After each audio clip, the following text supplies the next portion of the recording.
Sir తమరు మాట్లాడగలరండి? ఈ రాష్ట్రంలో 2019 మే నెల నుండి ప్రశ్నకు సంకెళ్ళు, ప్రశ్నించే గొంతుకు సంకెళ్ళు, ఈ రాష్ట్రానికే సంకెళ్ళు పడిపోయాయి. ముఖ్యంగా ఈ దగా మోసం రెడ్డి ముఖ్యమంత్రి అయిన తర్వాత కేవలం దళిత జాతిని అణగదొక్కడానికి, దళితుల పైన వరుస దాడులు చేస్తూ దాడిపై దాడి, దాడిపై దాడి, తరిమి తరిమి కొడుతూ దళితుల మాన ప్రాణ రక్షణ లేకుండా దోచుకుంటున్నాడు ఈ ముఖ్యమంత్రి. దానికి తాజా ఉదాహరణ ఇటీవల తిరుపతి సిట్టింగ్ ఎమ్మెల్యే ఎంపీ బల్లి దుర్గా ప్రసాద్ అకస్మాత్తుగా మరణిస్తే అతడు దళితుడని చెప్పి అతని ఇంటికి వెళ్లకుండా, పరామర్శ చేయకుండా, అతని కాళ్ల దగ్గరికి అతని కుటుంబాన్ని రప్పించుకుని అవమానించినటువంటి దళిత ద్రోహి, కుల వివక్ష, కుల పక్షపాతి ఈ జగన్మోహన్ రెడ్డి. నేడు తన కులయుడైనటువంటి చల్లా రామకృష్ణారెడ్డి చనిపోతే అతని ఇంటికెళ్ళి, అతని రెడ్డి కాబట్టి అతని కుటుంబాన్ని ఓదార్చి పరామర్శించి అతని కొడుక్కి, కుమారుడికి వారసత్వంగా ఎమ్మెల్సీ పదవి ఇస్తానని వాగ్దానం ఇచ్చాడు. ఒక దళిత ఎంపీ చచ్చిపోతే ఆ కుటుంబానికి ఎంపీ పదవి ఇవ్వవా నువ్వు ముఖ్యమంత్రి?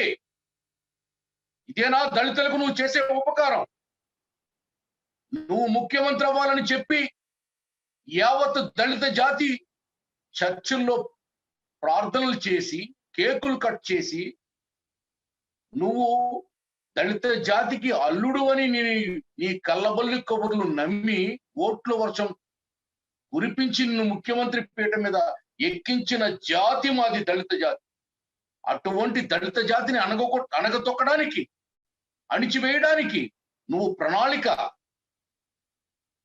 సీక్రెట్ గా పెట్టుకుని, నీ హిట్ లిస్ట్ లో దళితులను పెట్టుకుని, దళిత నాయకులను పెట్టుకుని, దళిత ఉద్యోగులను పెట్టుకుని, దళిత మహిళలను పెట్టుకుని, దళిత ఉద్యమకారులను పెట్టుకుని, దళిత జడ్జిల్ని, న్యాయవాదుల్ని, డాక్టర్స్ ని పెట్టుకుని వరుస దాడులు కొట్టిస్తూ, వరుస దాడులు చేయిస్తూ కేశఖండన, దండన, శిరోముండన, ఇదే నువ్వు మాకు ఇచ్చినటువంటి, ఈ దళిత జాతికి ఇచ్చినటువంటి బహుమతి. ఈ వీటన్నిటికీ కూడా రాబోయే రోజుల్లో నీకు తగిన గుణపాఠం ఈ దళిత జాతి చెబుతుంది. ఈ రాష్ట్రం నుండి నిన్ను తరిమి తరిమి కొడుతుంది దళిత జాతి. నీ గుండెల్లో నిద్రపోతుంది దళిత జాతి అని నిన్ను హెచ్చరిస్తున్నాం జగన్మోహన్ రెడ్డి. దళిత జాతికి ఒక చరిత్ర ఉంది. ఉద్యమానికి పుట్టిల్లు దళిత జాతి. అంబేద్కర్ భావజాలంతో ఈ దేశంలో ఏ ప్రభుత్వాన్నైనా మార్చగల జనబలం, బుద్ధి బలం బాబాసాహెబ్ అంబేద్కర్ మాకు ఇచ్చాడు. దాంతోటే నీతో పోరాడతాం. నీ ఆటలు సాగనివ్వం. నీ కపటాన్ని, నీ నటన్ని బయట పెడతాం. నీ పీఠాన్ని కోకటి వేళతో కూల్చి పారేస్తాం దగా మోసం రెడ్డి. ఖబర్దార్. ఈవేళ ఈ రాష్ట్రంలో ఏ ముఖ్యమంత్రినా నీకులాగా ఈ విధంగా దళితుల మీద దాడులు జరిగితే, దళిత మహిళలు మానాలు ప్రాణాలు కోల్పోతుంటే, నీ సొంత నియోజకవర్గంలోనే పులివెందుల్లోనే దళిత మహిళ దారుణంగా మానభంగానికి గురై, అత్యాచారానికి గురై అసూలు బాస్తే ఉలకవు, పలకవు, ఓదార్చవు. దొంగ ఓదార్పులు చేశావు, దొంగ పాదయాత్రలు చేశావు. దళితులు నా మామలోని చెప్పావు, చుట్టరికం కలిపావు, బంధుత్వం కలిపావు. నేను పుట్టిన తర్వాత, పెరిగిన తర్వాత దళితుల్ని మామలని పిలుస్తానని చెప్పావు.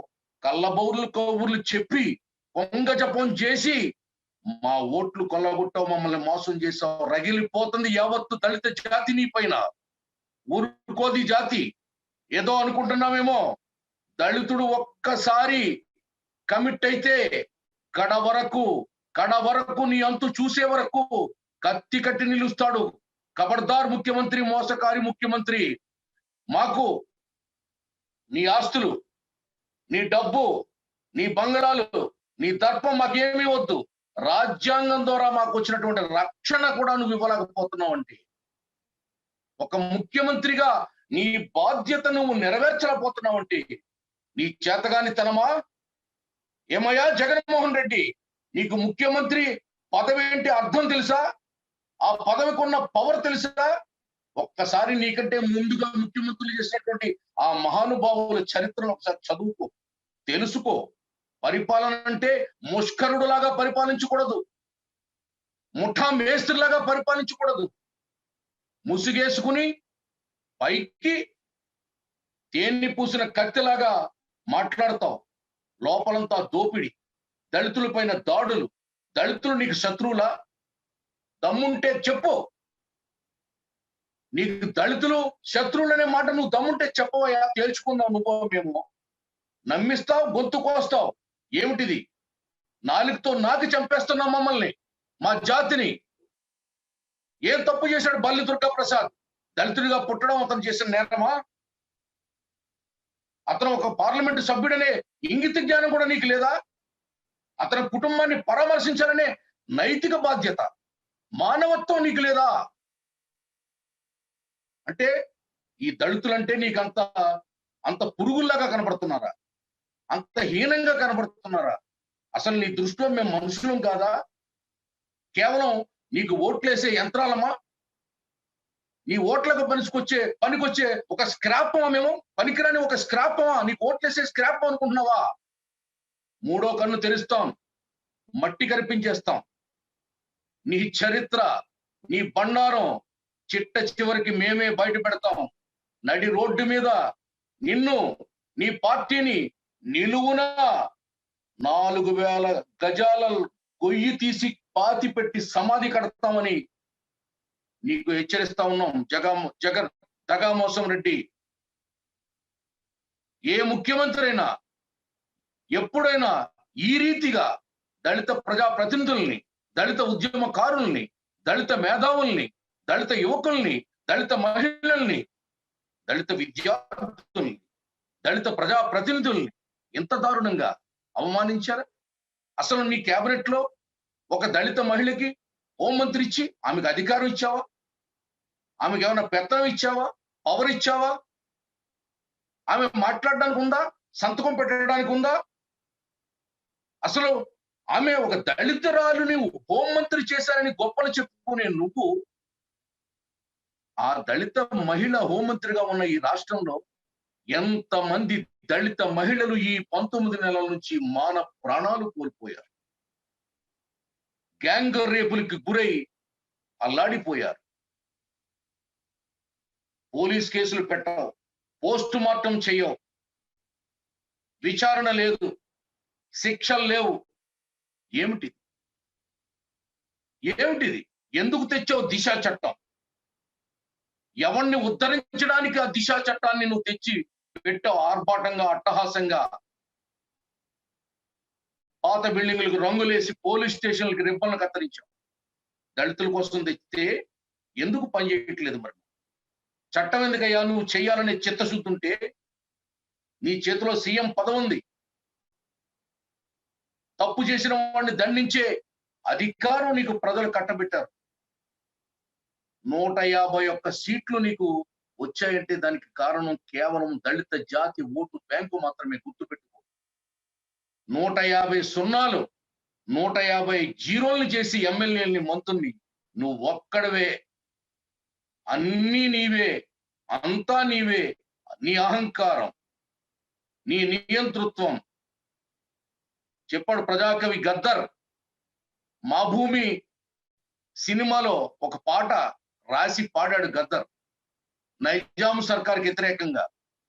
పోలీసు మిలిటరీ రెండు బలవంతుల అనుకోని మా పల్లెలు దోస్తివి కొడుకో నైజాము సర్కరోడా, నాజీల మించినవురో నైజాము సర్కరోడా. నీ పోలీసులు బలవంతులు అనుకుంటున్నావేమో, మా దళిత జాతి కన్నెర్ర చేస్తే ఆ గాలికి నీ పోలీసు పారిపోతది. జాగ్రత్త. పోలీసు పెత్తనం, పోలీసు లాఠీ, పోలీసు తోట మాకు కొత్త కాదు. ఉద్యమాలు మాకు కొత్త కాదు. ఉగ్గుపాలతో ఉద్యమాలు చేసే జాతి మాది. నీ పోలీసులకి, నీ తోటాలకి, నీ లాఠీలకి, నీ దొంగ కేసులకి, నీ అక్రమ కేసులకి భయపడిపోవడానికి మేము అంబేద్కర్ వారసులం. గుండె బలం, బుద్ధి బలం ఉన్నటువంటి మేధావులం మేము, దళితులం. నీకులాగా అక్రమ సంపాదన చేసి అక్రమదారుల్లో ముఖ్యమంత్రి పదవికి ఓటేసినటువంటి జాతిని అణగదొక్కే సంస్కృతి మాకు లేదు. ఏ దొంగ ఎజెండాతో నువ్వు వచ్చి దళిత ఓటుల్ని కొల్లగొట్టి దళితులపై కక్ష సాధింపు ధోరణిలో ప్రయాణం చేస్తున్నావో అదే దళిత జాతి, అదే దళిత ఓటు బ్యాంకు రేపొద్దున్న నిన్ను సీటు నుండి పడగొట్టి పదవి భ్రష్టుని చేస్తుంది. కాచుకో. ఈ రాష్ట్రంలో నీ పరిపాలన నూకలు చెల్లిపోయే రోజు వచ్చింది. నీ పరిపాలనకి ఆఖరి రోజులు వచ్చాయి. యావత్తు దళిత జాతి నువ్వు చేస్తున్నటువంటి అకృత్యాలు, రోజుకొక దళిత మహిళ నీ కోసం నీ రాజ్యంలో బలైపోతుంది. రోజుకొక దళిత బిడ్డ నీ రాజ్యంలో ప్రాణాలు కోల్పోతున్నాడు. ఈ రాష్ట్రంలో ఏదో ఒక మూల దళితుడు దగా పడుతున్నాడు. గుండె కోతతో ఆవేదన పడుతున్నాడు, అల్లాడిపోతున్నాడు. ఆఖరికి ఒక దళిత పార్లమెంటు సభ్యుడికి కూడా చనిపోతే సానుభూతి తెలియచేయలేని సంస్కారం అనేది, సంతాపం కూడా వ్యక్తం చేయలేని అహంకారం అనేది. ఆ కుటుంబం చేసిన పాపం ఏంటి? చల్లా రామకృష్ణారెడ్డి కుటుంబం చేసిన గొప్ప ఏంటి?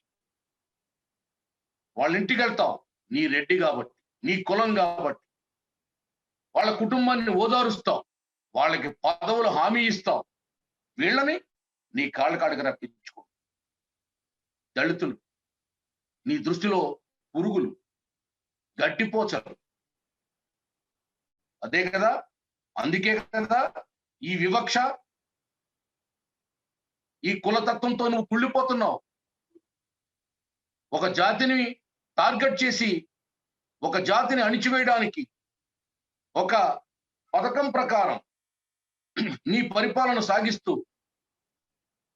ఎన్నాళ్ళు రాజకీయాన్ని నడపగలుగుతావో మేము చూస్తాం. మేము లేకపోతే నీ పార్టీ లేదు. కేవలం 4% ఉన్నటువంటి నీ రెడ్డి కులానికి ఈ రాష్ట్రంలో అత్యధిక ఓటు బ్యాంక్ ఉన్నటువంటి దళిత కులం తోడవబట్టే దళితులు